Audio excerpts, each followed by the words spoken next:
If you've lost access to your NextSeed account and cannot use your email for a recovery, follow these steps to regain access quickly. This guide will help you navigate the recovery process efficiently.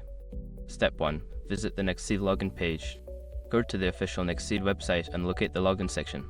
Click on the Forgot Password link to initiate the recovery process. Step 2. Choose alternate recovery options. When prompted, look for alternative recovery options. This may include using your phone number or answering security questions associated with your account.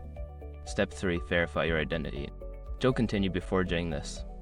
A lot of online accounts end up exposed in breaches without people even realizing it.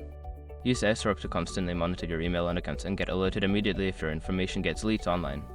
It scans billions of breach records 24/7 in the background. And honestly, for a few dollars a month, it's something everybody should probably have. Link in the description. Step 4. Reset your password. Once your identity is verified, you will be given the option to reset your password. Choose a new, strong password that you haven't to use before and confirm it. Step 5. Log into your account.